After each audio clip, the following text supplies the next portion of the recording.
जय हिंद साथियों, कैसे हो आप सभी का हमारी यूट्यूब चैनल मैथ्स बाय तुलसी रावत में स्वागत है। तो आज हम क्लास शुरू करने से पहले एक छोटी सी बात आराम से ध्यान से सुन सकते हैं। तो मैं आपसे एक छोटी सी इंफॉर्मेशन शेयर करना चाहता हूँ कि आज तक हम इस चैनल पर मैथ्स बाय तुलसी रावत पर सिर्फ एक सब्जेक्ट पढ़ा करते थे, वो था हमारा गणित।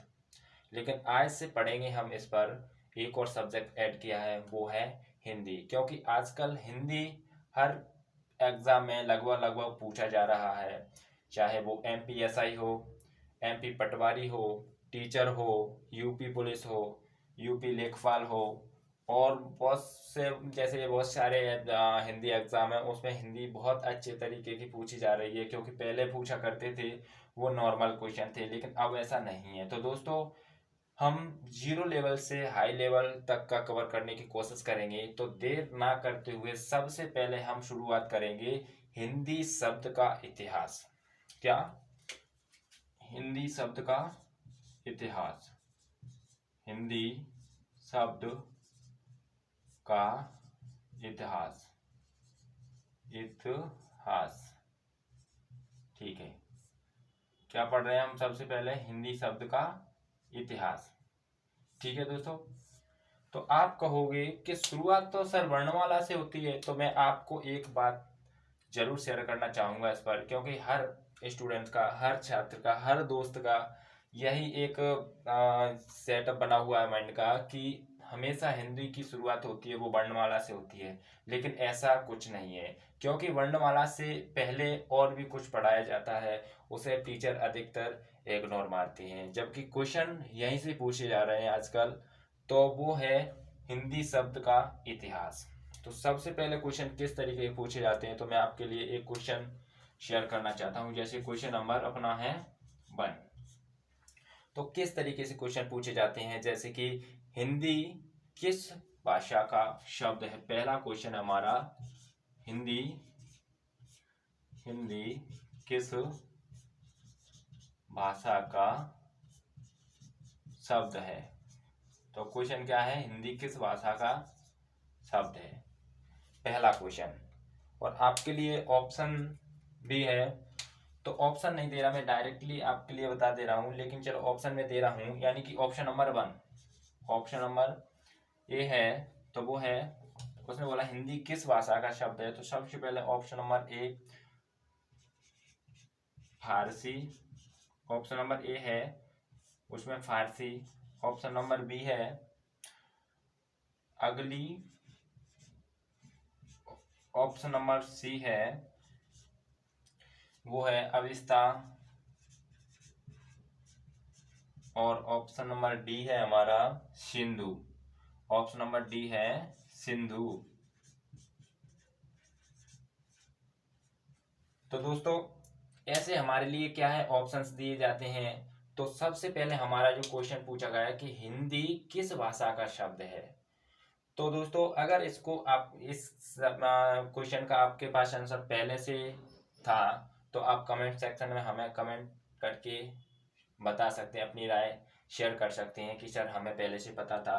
तो इसका है, यानी कि हिंदी किस भाषा का शब्द है, तो हिंदी एक फारसी भाषा का शब्द है। क्या है? हिंदी फारसी भाषा का शब्द है। तो क्वेश्चन नंबर 1। और क्वेश्चन नंबर मैं 2 आपके लिए लेकर के आ रहा हूं, तो वो किस प्रकार है, जैसे कि क्वेश्चन नंबर 2। तो वो क्या है, हिंदी शब्द का जन्म किस शब्द से हुआ है। क्या है? हिंदी शब्द का जन्म किस शब्द से हुआ है। क्या है दोस्तों? तो क्वेश्चन है हमारा, सेकंड क्वेश्चन है, हिंदी शब्द का जन्म किस शब्द से हुआ है। यानी हिंदी शब्द है जे, उसका जन्म है वो किस शब्द से हुआ है। जैसे जैसे ऑप्शन आपके लिए यही है, ऑप्शन आपके लिए यही है। जैसे फारसी है नंबर 1 पर, फारसी। नंबर 2, नंबर बी है अगली, और नंबर सी पर है अविस्ता, अवेस्ता, और नंबर डी पर है आपके लिए सिंधु। नंबर डी पर क्या है? नंबर डी पर है सिंधु।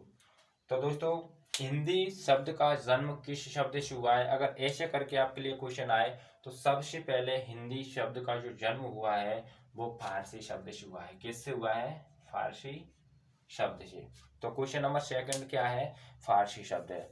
अब आपको मैं एक इसके बारे में डिटेल बताऊंगा कि जो फारसी शब्द है वो कितने भागों में डिवाइड है। तो फारसी शब्द है 2 भागों में डिवाइड। तो सबसे पहले दोस्तों आपको एक बात ध्यान रखना है कि आपका 1 बाय 1 नोट्स आप अच्छे तरीके से बना सकते हैं। मैं सारा मटेरियल आपको इसी बोर्ड के माध्यम से लिख लिख करके एक एक क्वेश्चन लिख लिख करके शेयर करूंगा। आप तक कुछ भी चीज में बोलने के लिए नहीं रखूंगा, सब कुछ इस बोर्ड पर लिखा जाएगा। तो आप अपने खुद का नोट्स तैयार भी कर सकते हैं।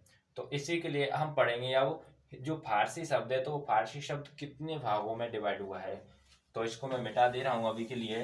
अब पढ़ेंगे हम जो फारसी शब्द है, यानी कि फारसी शब्द है जो हिंदी की जो उत्पत्ति हुई है वो कैसे हुई है, क्या है।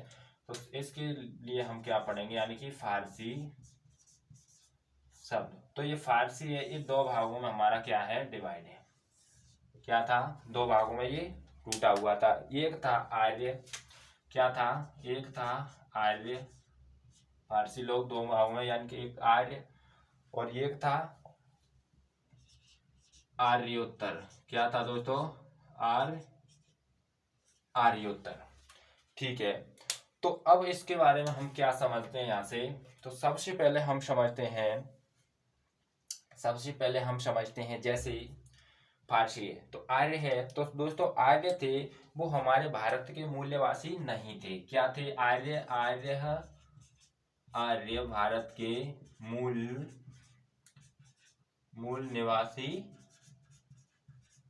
मूल निवासी नहीं थे। क्या थे? भारत के मूल निवासी, आर्य भारत के मूल निवासी नहीं थे।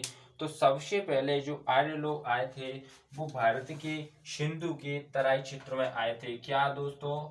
जो आर्य लोग आए थे वो कहाँ पर आए थे? सबसे पहले तो वो आए थे सिंधु के तराई वाले क्षेत्र में। कहाँ पर? सिंधु के तराई क्षेत्र में आए थे। ठीक है। तो जब तराई क्षेत्र में दोस्तों ये आए थे और उनका यानी कि आर्य लोगों का एक ग्रंथ था, उस ग्रंथ का नाम क्या था? उस ग्रंथ का नाम था दोस्तों अवेस्ता। क्या था? अवेस्ता ग्रंथ। क्या था? अवेस्ता ग्रंथ। अवेस्ता ग्रंथ में था किसका उल्लेख? तो वो था यानी कि फारसी शब्द का जो है ना उल्लेख है उसका क्या पर था? तो उसका उल्लेख था यानी कि सिंधु का उल्लेख, सिंधु के तराई क्षेत्र में जो था उसका उल्लेख कहाँ पर था? तो वो था अवेस्ता ग्रंथ में। कहाँ पर था? अवेस्ता ग्रंथ में था। ठीक है। अब इतनी बात आपको समझ में आई होगी। अब आप कहोगे कि सर इससे हिंदी का क्या संबंध है। तो हिंदी का इससे संबंध यह है कि जो आर्य लोग थे वो क्या थे, यानी कि आर्य लोग थे वो हा को यानी कि सा को हा पढ़ते थे। क्या पढ़ते थे? सा को हा पढ़ते थे। जो आर्य लोग थे वो सा को हा पढ़ते थे सबसे पहले। यानी कि आर्य लोग थे वो सा को यानी कि सा सरौते वाले को हा तथा धा को दा पढ़ते थे। क्या? तथा धा को दा दबुत वाला दा पढ़ते थे। ठीक है। अब ऐसे वो पढ़ते थे। तो भाई जब क्या शा को क्या हा पढ़ रहे हैं और धा को दा पढ़ रहे हैं तो सिंधु को क्या पढ़ते? तो फिर सिंधु को तो उन्होंने सिंधु को सबसे पहले यानी कि नाम जो है ना सिंधु को यानी कि सिंधु को सिंधु नहीं यानी कि शा को हा पढ़ते और धा को दा पढ़ते। तो क्या बन गया? ये बना था दोस्तों हिंदू। क्या बना था? ये बना था हिंदू। और फिर हिंदू बना था यानी कि सिंधु में से हिंदू बना था। और फिर उसके बाद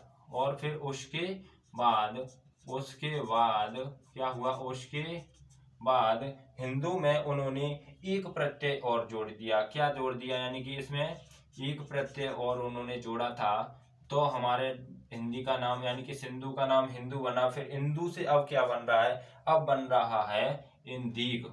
क्या बन रहा है दोस्तों? हिंदी एक प्रत्यय लग गया था।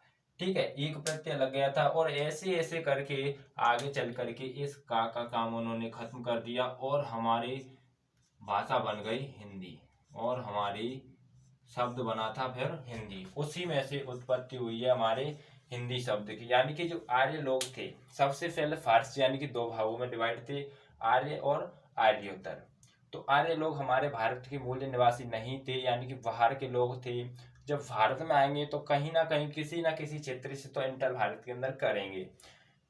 तो जैसे जैसे उन्होंने भारत के यानी कि भारत के लिए जन प्रवेश करा था, तो वो कहाँ से करा था? वो तो करा था सिंधु के तराई वाले क्षेत्र से। ठीक है, और वो जो आर्य लोग थे वो शा को हा पढ़ते थे और धा को दा पढ़ते थे, इसलिए उन्होंने सिंधु को क्या हिंदू पढ़ना शुरू करा। क्या सिंधु को हिंदू पढ़ना शुरू किया और फिर धीरे धीरे धीरे धीरे उन्होंने एक प्रत्यय जोड़ दिया, तो फिर उसी में से बना था हिंदीग। और हिंदी से और आगे चल करके उसके बाद में क्या पड़ा था, यानी कि का काम खत्म कर दिया। उसके बाद डायरेक्ट हमारी जो भाषा है हिंदी है, उस शब्द की उत्पत्ति हुई थी और हिंदी में से प्रचलन में आया हमारा हिंदी शब्द। क्या आया था? हिंदी शब्द। तो दोस्तों इसके लिए क्वेश्चन बनता है हमारे जहन में, यानी कि क्वेश्चन नंबर जी 3 है, मैंने 2 करा दिए हैं। तो क्वेश्चन नंबर 3 है, जैसे हिंदी शब्द का जन्म सिंधु शब्द के अंतर्गत किस ग्रंथ से होता है? यानी हिंदी शब्द का जन्म सिंधु, क्या है? हिंदी शब्द का जन्म है दोस्तों, वो सिंधु शब्द, यानी सिंधु शब्द का आपको पता है उल्लेख कहाँ पर था? तो वो एक ग्रंथ था, वो था ग्रंथ अवेस्ता। किसका ग्रंथ था? तो वो किसका? दोस्तों हिंदी शब्द का जन्म सिंधु शब्द के अंतर्गत, हिंदी शब्द का जन्म है सिंधु शब्द के अंतर्गत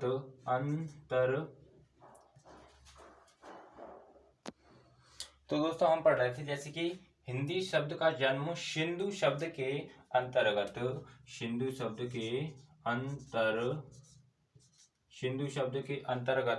किस ग्रंथ से हुआ था? किस ग्रंथ से हुआ? ठीक है, तो हमारा क्वेश्चन क्या है दोस्तों, यानी कि हिंदी शब्द है वो सिंधु शब्द के अंतर्गत किस ग्रंथ से हुआ है? तो ऑप्शन है आपके लिए नंबर ए पर अवेस्ता, ठीक है, और नंबर बी पर ऑप्शन है आपके लिए फारसी। दोस्तों ये आपके लिए 2 ऑप्शन है। क्या है? 2 ऑप्शन है।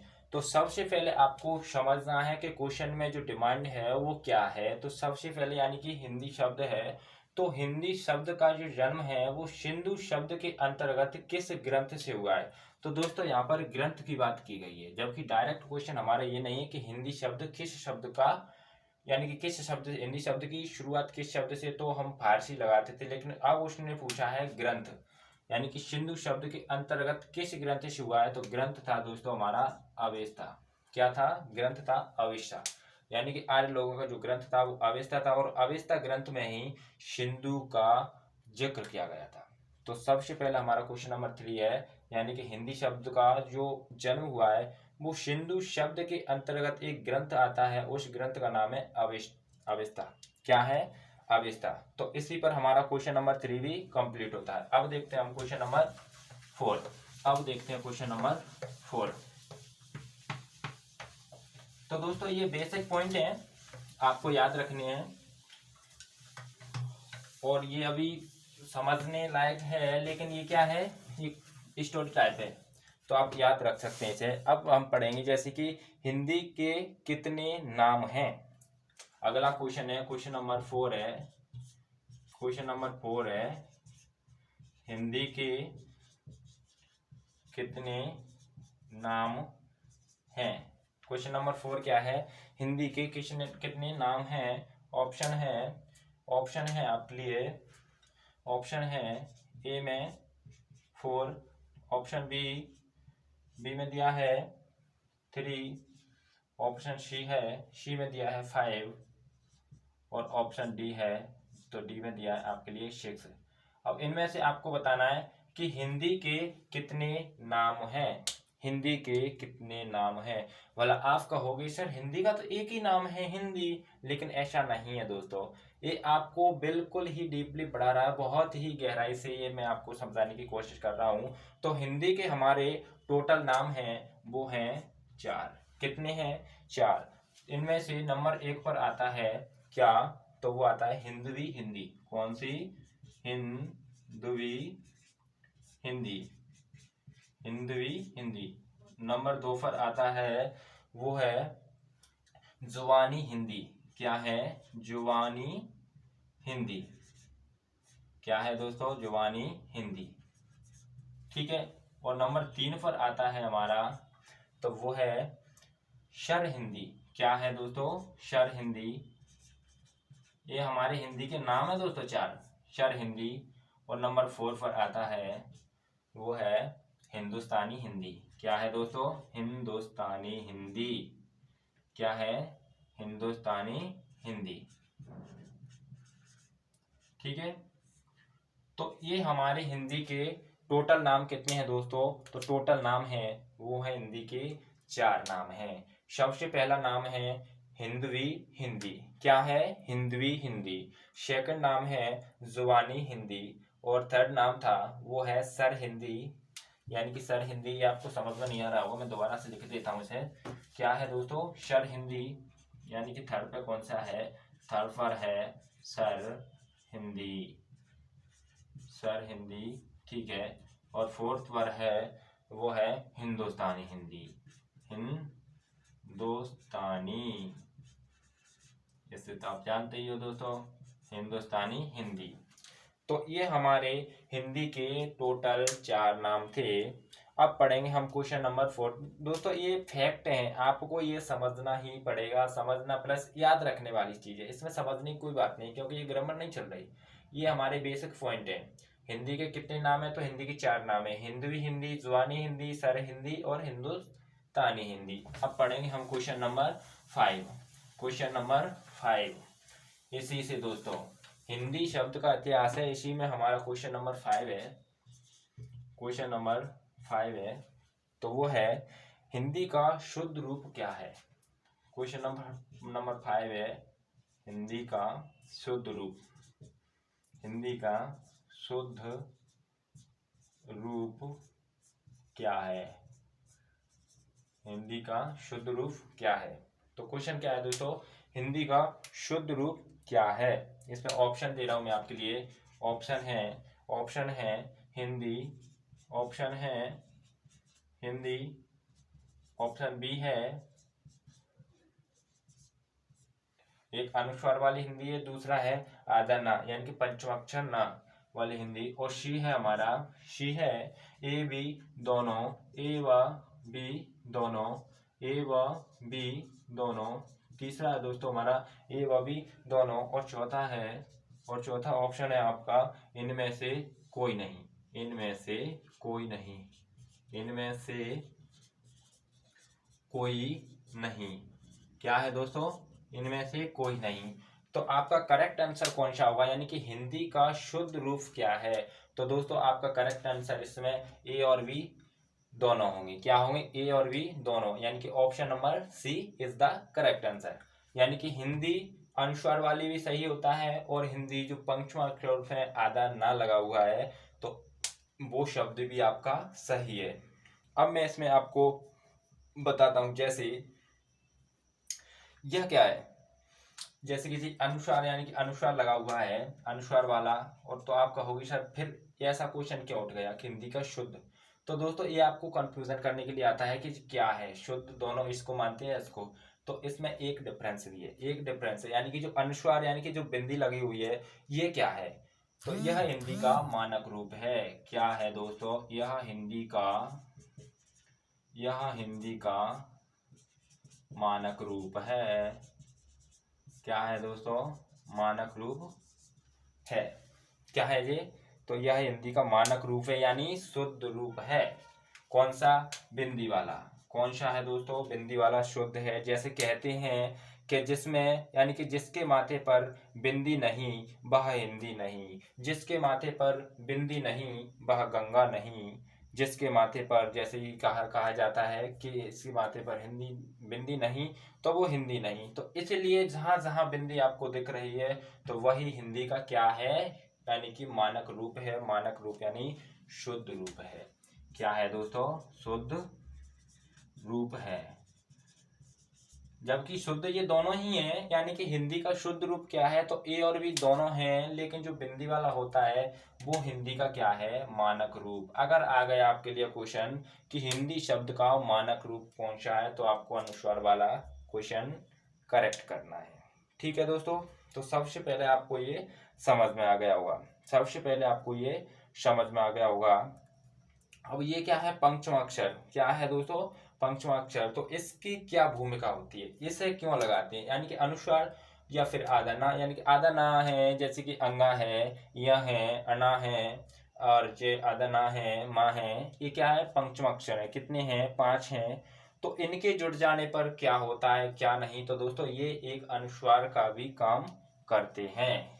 यानी कि मैं आपके लिए डिटेल बता दे रहा हूं। यानी कि अनुस्वार होता है ना, अनुस्वार, अनुस्वार की क्या होती है? अपनी बिंदी। तो इसके बराबर क्या होता है? इसके बराबर प्रत्येक पंचमाक्षर, यानी कि प्रत्येक पंचमाक्षर। पंचमाक्षर क्या है दोस्तों? पंचमाक्षर। यानी कि पंचमाक्षर हमारे कौन कौन से हैं?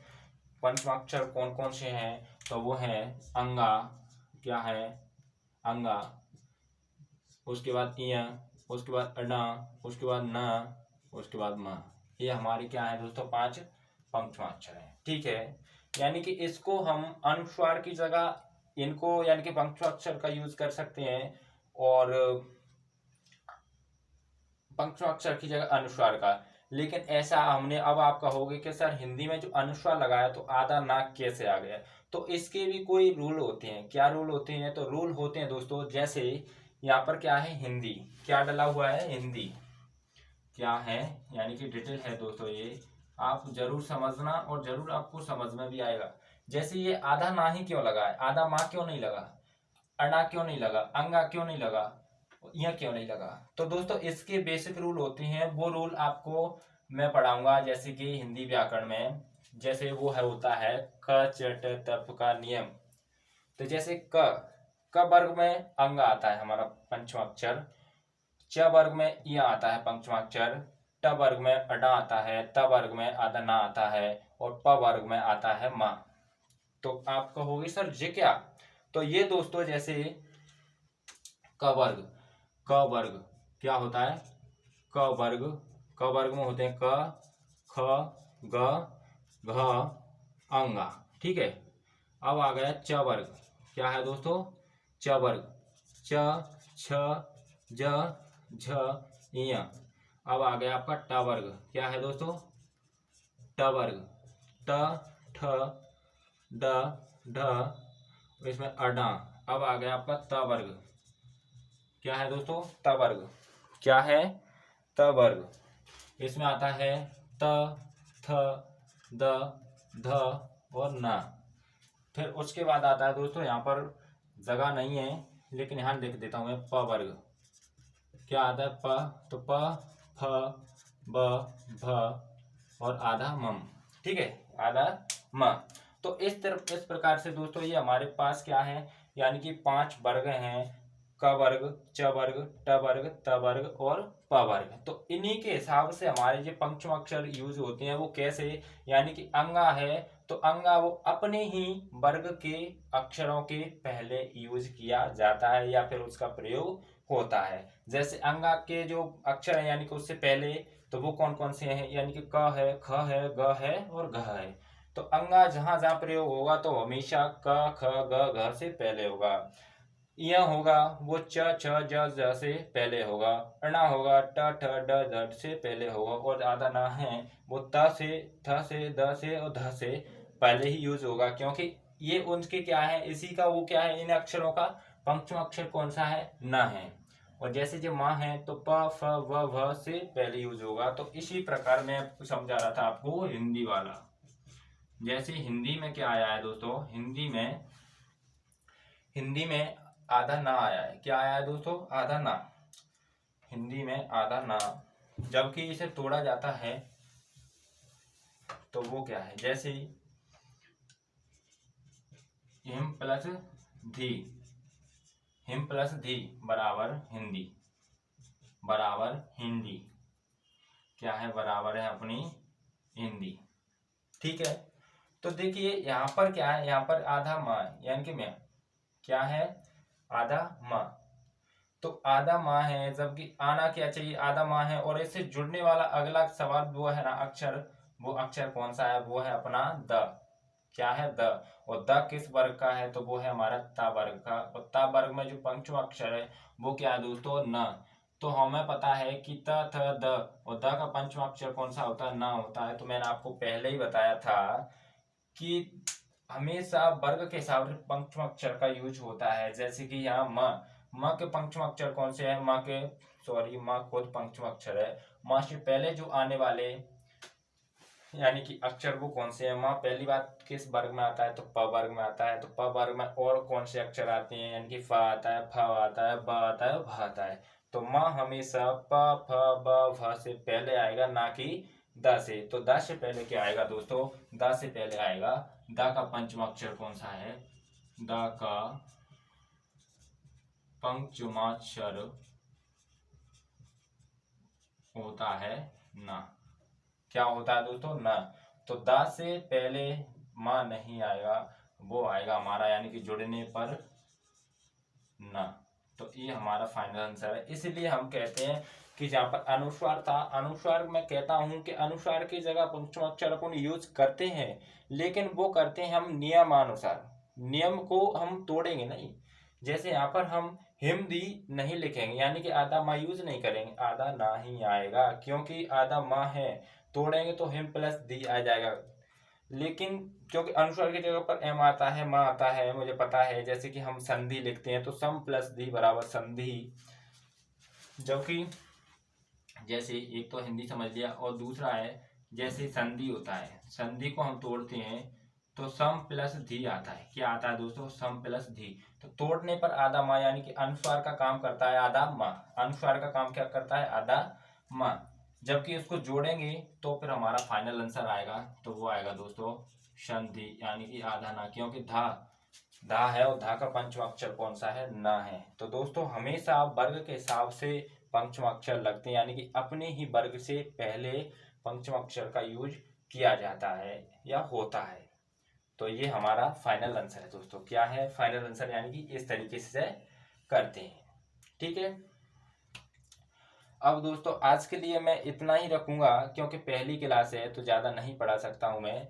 तो क्वेश्चन नंबर 5 कराएं, हिंदी शब्द का इतिहास, उसे आगे हम अगले वीडियो में फिर बढ़ाएंगे। तो आज की क्लास हमारी यहीं पर होती है समाप्त। और अगर आपको यह क्लास अच्छी लगे तो प्लीज़ कमेंट करके अपनी राय शेयर अवश्य करें, ताकि मुझे पता चले कि मैं ठीक पढ़ा रहा हूँ या नहीं। तो इसकी आप मुझे बता सकते हैं। और जो भी मेरे पढ़ाने पर अगर आपको डिस्टर्ब हो रहा हो, कुछ कमियां दिख रही हों, तो प्लीज़ कमेंट सेक्शन में कमेंट करके अवश्य बताएं, ताकि मुझे और सीखने के लिए मिल पाए। तो आज के लिए इतना ही। वीडियो देखने के लिए धन्यवाद दोस्तों। और आपको मैथ्स एंड हिंदी आय से रेगुलर मैं आपके लिए क्लास लेकर के आऊँगा। और जो भी कमी हो, कुछ भी कमियां दिखे, तो आप कमेंट सेक्शन में कमेंट करके हमें ज़रूर बताएं। तो आज के लिए इतना ही। जय हिंद।